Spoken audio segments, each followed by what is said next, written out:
ಕಾಂಗ್ರೆಸ್ನ ಟಿಕೆಟ್ ಗೊಂದಲವೇ ಈಗ ಕಮಲ ಪಡೆಗೆ ಅಸ್ತ್ರವಾಗಿಬಿಟ್ಟಿದೆ. ರಾಜೀನಾಮೆ ಕೊಡ್ತೀನಿ ಅನ್ನೋದು ಜಮೀರ್ ಬೆದರಿಕೆ. ಸುರ್ಜೇವಾಲಾ ಇದಕ್ಕೆ ಸೊಪ್ಪು ಹಾಕಿಲ್ಲ ಅಂತ ಛಲವಾದಿ ನಾರಾಯಣ ಸ್ವಾಮಿ ಒಂದು ರೀತಿಯಲ್ಲಿ ಟಾಂಗ್ ಕೊಟ್ಟಿದ್ದಾರೆ. ಮುಸ್ಲಿಮರಿಗೆ ಟಿಕೆಟ್ ಕೊಡದಿದ್ರೆ ರಾಜೀನಾಮೆ ಅಂತ ಜಮೀರ್ ಅಹಮದ್ ಖಾನ್ ಹೇಳಿದ್ರು. ಮುಸ್ಲಿಮರು ನಮ್ಮ ಗುಲಾಮರೆಂದು ಕಾಂಗ್ರೆಸ್ ಅಂದ್ಕೊಂಡ್ಬಿಟ್ಟಿದೆ. ಕಾಂಗ್ರೆಸ್ ವಿರುದ್ಧ ಛಲವಾದಿ ನಾರಾಯಣ ಸ್ವಾಮಿ ವಾಗ್ದಾಳಿಯನ್ನ ಮಾಡಿದ್ದಾರೆ.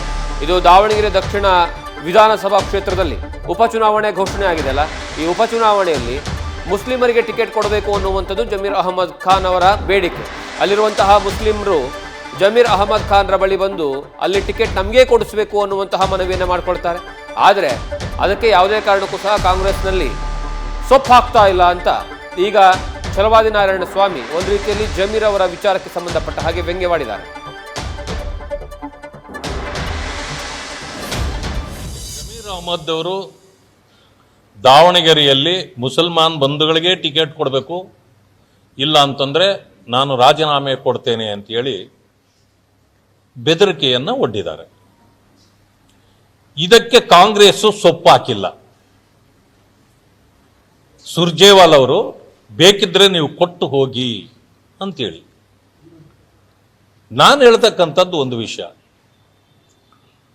ಹಿಂದೆ ಕಾಂಗ್ರೆಸ್ನಲ್ಲಿ ಎಲ್ಲ ಜಿಲ್ಲೆಗಳ ಹೆಡ್ ಕ್ವಾರ್ಟರ್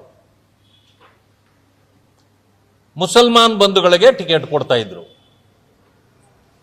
ಎಲ್ಲ ಜಿಲ್ಲೆಗಳು, ಮಂಡ್ಯ ಮೋಸ್ಟ್ಲಿ ಒಂದು ಬಿಟ್ಟು.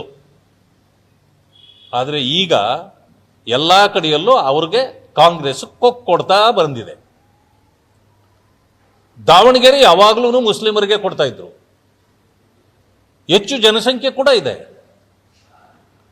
ಅಂದ್ರೆ ಕಾಂಗ್ರೆಸ್ಗೆ ಏನಾಗಿದೆ ಅಂದ್ರೆ, ಮುಸಲ್ಮಾನರು ನಮ್ಮ ಗುಲಾಮರು, ಅವ್ರಿಗೆ ಟಿಕೆಟ್ ಕೊಡದೇ ಇದ್ರು ಬಿಜೆಪಿಯನ್ನು ತೋರಿಸಿದ್ರೆ ಸಾಕು, ಬಾಲ ಮುದ್ರಕೊಂಡು ಬಂದು ನಮಗೆ ಓಟ್ ಹಾಕ್ತಾರೆ ಅಂತಕ್ಕಂಥ ಒಂದು ಪ್ರವೃತ್ತಿಯನ್ನ ಕಾಂಗ್ರೆಸ್ ಬೆಳೆಸ್ಕೊಂಡಿದೆ. ಆ ಕಾರಣಕ್ಕೆ ಅವ್ರಿಗೆ ಟಿಕೆಟ್ ಕೊಡದೇ ಇದ್ರು ನಡೀತದೆ. ಆಮೇಲೆ ಮುಸಲ್ಮಾನರಲ್ಲೂ ಕೆಲವರು ಮುಖಂಡರುಗಳಿದ್ದಾರೆ, ಅವರು ಕೊನೆಯವರೆಗೂ ಕೇಳಿ ನೋಡ್ತಾರೆ. ಆಗ್ಲಿಲ್ಲ ಅಂದ್ರೆ ಕಾಂಗ್ರೆಸ್ನವರು ಏನು ಅಂದ್ಕೊಂಡಿರ್ತಾರೋ ಬಾಲ ಮುದ್ರಕೊಂಡು ಬಂದು ನಮ್ಮ ಹತ್ರ ಬಿದ್ದಿರ್ತಾರೆ ಅಂತ, ಹಾಗೆ ಅವರು ಬಾಲ ಮುದ್ರಕೊಂಡೇ ಹೋಗಿ ಬಿದ್ದಿರ್ತಾರೆ. ಆ ಕಾರಣದಿಂದ ಕಾಂಗ್ರೆಸ್ ಮಾಡೋದು ಕೂಡ ಸರಿ ಇದೆ, ಇವರು ನಡ್ಕೊಳ್ಳೋದು ಅದೇ ರೀತಿ ಇದೆ. ಅದಕ್ಕೆ ಅವರು ಯೋಚನೆ ಮಾಡಬೇಕು. ಭಾರತೀಯ ಜನತಾ ಪಕ್ಷದ ಬಗ್ಗೆ ಅವ್ರಿಗೆ ಬೇಸರ ಇರಬಹುದು.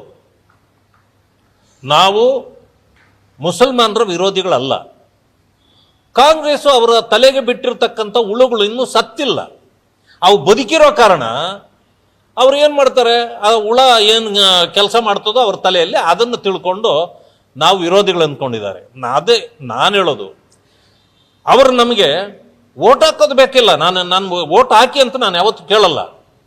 ಓಟ್ ಹಾಕುವಂಥದ್ದು ಅವರ ಮನಸ್ಥಿತಿ, ಅವರಿಗೆ ಬಿಟ್ಟ ವಿಷಯ.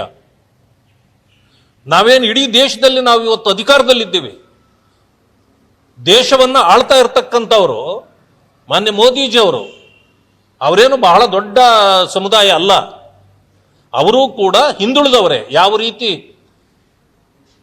ಸಿದ್ದರಾಮಯ್ಯನು ನಾನು ಅಹಿಂದ ಅಂತ ಅನ್ಕೊಳ್ತಾರೋ ಅದೇ ರೀತಿ ಅವರು ಕೂಡ ಅಹಿಂದನೇ.